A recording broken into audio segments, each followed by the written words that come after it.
morning. Welcome again to Morning Devotions, and thank you again for our time together. Please don't forget the great worship explosion tonight at South Campus, 7 o'clock. We'll look forward to seeing you there. I want us to come back to the book of 1 Chronicles today, chapter 25, and I just want to read you portions of some verses.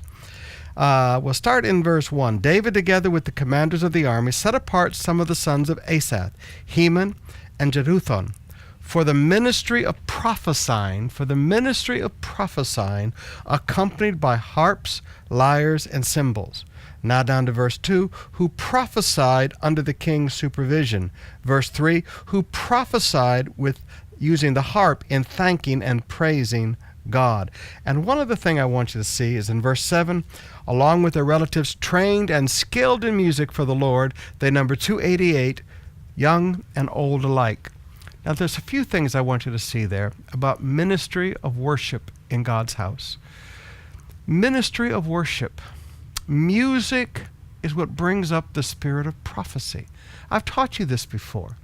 It's so important that music at God's house is sanctified. And sanctified isn't some fancy religious word. It just means set apart for a holy purpose. We don't come together in God's house and sing secular songs. I mean, forgive me, that to me is an abomination and a sin, and the preachers will stand before God for that. Oh, well, just different styles for different folks. No, complete violation of the Bible. Paul is very clear.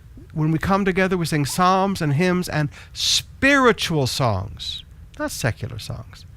When pastors are just following the pragmatic thing of what people like, and let's be pragmatic, this is being successful for other people, let's do it, it's wrong.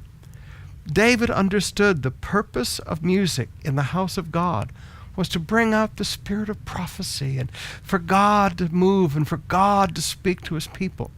But the other thing I want you to notice is the singers and musicians were young and old alike.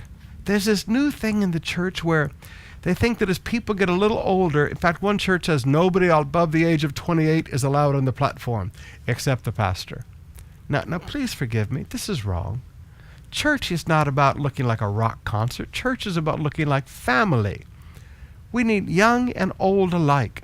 There needs to be older people up there singing. There needs to be younger people up there singing. There needs to be children up there singing. Young and old alike.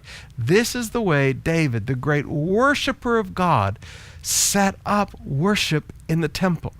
Now maybe we should learn to go back and study our Bibles more rather than be pragmatic and do what everybody else is doing.